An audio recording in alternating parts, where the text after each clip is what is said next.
कि हमारी मस्जिद न पाकिस्तान में है न हमारे महल्ले बांग्लादेश में।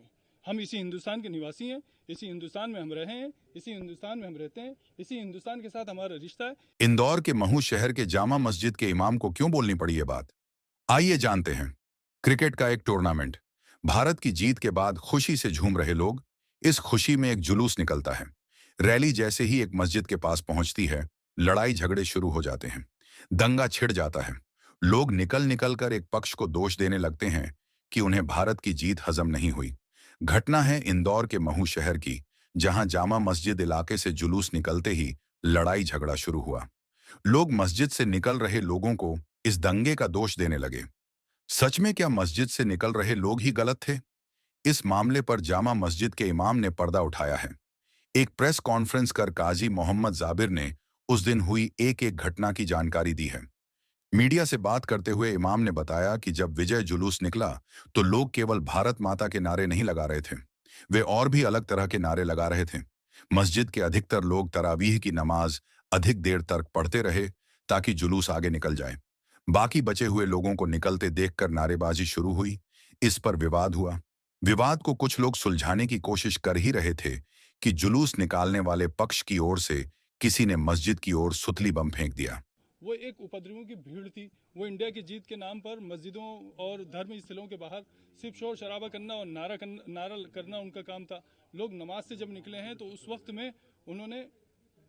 वक्त में ये भी हुआ है कि सुतली बम मस्जिद पर फेंका गया। अब इसका इंडिया की जीत से क्या लेना देना था? क्या मस्जिद पर बम फेंकने से इंडिया की जीत का जश्न मनेगा? इस पर दोनों पक्षों में तनातनी बढ़ गई। प्रशासन से भी बात करने की कोशिश की गई, लेकिन फिर पीछे से पथराव होने लगा। काजी मोहम्मद जुबैर ने कहा कि मस्जिद पर सुतली बम फेंका था, इसलिए कोई मुसलमान मस्जिद छोड़कर नहीं गया। वे खुद 4 बजे तक मस्जिद में रहे थे। मस्जिद से पत्थर फेंके गए वाले सवाल पर काजी ने कहा, यह सब मुसलमानों को बदनाम करने वाली बात है। ये देश सबका है। मस्जिद से तरावीह पढ़कर निकले थे। जुलूस 80% हिस्सा जा चुका था। हमने कोशिश की थी कि हम नमाज थोड़ी देर तक पढ़ें, क्योंकि बाहर शोर शराबा हो रहा था, नारे भी लग रहे थे। ये बेकार की बात है कि सिर्फ भारत माता के नारे लग रहे थे, इसके अलावा और भी नारे लग रहे थे। काफी देर तक लोगों को समझाया गया। इमाम मोहम्मद जाबिर ने यह भी कहा कि कुछ लोगों का प्रोफेशन केवल हिंदू मुस्लिम पर चल रहा है। पत्थरबाजी के सवाल पर इमाम ने स्पष्ट कहा कि मस्जिद में क्या पत्थरों के ढेर लगे हैं? मस्जिद को छान मारिए, क्या यहाँ पत्थर जमा किए हुए थे? इमाम ने एक सवाल और किया, ये मंदिर के सामने होता तो भी गलत था, तो क्या मस्जिद के सामने हुए तो क्यों गलत नहीं है? मैं आपकी बात समझा। अब मेरी बात को जरा ध्यान से सुनिए।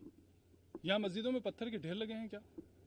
मैं मीडिया पर्सन से बहुत खुल के बात कहता हूँ, आप पूरी मस्जिद और इसके आसपास के सारे एरिया को छान मारिए, क्या यहाँ पर पत्थर जमा किए हुए थे? एक बात। दूसरी बात, मेरा बुनियादी सवाल यह है कि जिस एरिया से जुलूस नहीं निकलना प्रशासन की मौजूदगी में बीचवानी में रहकर दोनों पक्षों के बीच तय हो चुका था, उस वक्त में जुलूस का उसी रूट से निकलना, बगैर आगवानी करने वालों और उसके संयोजकों के बगैर निकलना, नारों के साथ निकलना, नमाज के वक्त में निकलना, क्या ये सब इस देश में मतलब पनपने की बातें हैं? या महू में इस तरह सद्भावना पैदा होगी? क्या ये चीज़ ठीक हुई? मेरा सवाल इंसानियत के नाते, मैं एक मुस्लिम पक्ष का पक्षकार होने के नाते बात नहीं कर रहा हूँ। मेरा कहना यह है कि क्या ये मंदिर के सामने होता तब भी गलत था, ये मस्जिद के सामने है तो क्यों गलत नहीं है? काजी ने अनुरोध किया कि हमारी कौम को बदनाम मत कीजिए। उन्होंने कहा कि हमने इसीलिए प्रेस कॉन्फ्रेंस बुलाई कि मुसलमान को बदनाम मत करो। ये देश सबका है। इंडिया की जीत की खुशी मुसलमान को भी है। ये देश जितना हिंदुओं का है उतना ही हमारा भी है। हमको बहुत बुरा लगा है। जितना यह मुल्क तुम्हारा है उतना ही हमारा है। वापस शहर को पुराने माहौल पर आना चाहिए। इमाम ने मीडिया पर भी सवाल उठाया। क्या कहा उन्होंने, सुनिए। मैं अगर ये बता दूंगा कि यहाँ मुकेश भाई की दुकान में आग लगी है तो आप लोग सब पहुंच जाएंगे। वहां जाने के बाद जब पता चलेगा कि मोहम्मद भाई की दुकान में आग लगी है तो आप वापस कैमरा लेके आ जाएंगे। ये कुछ मीडिया पर्सनों की सच्चाई है।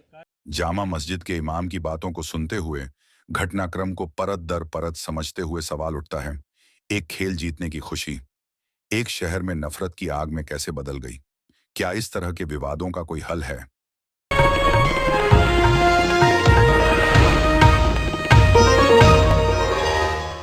Copyright disclaimer under Section 107 of the Copyright Act 1976. Allowance is made for fair use for purposes such as criticism, comment, news reporting, scholarship, and research.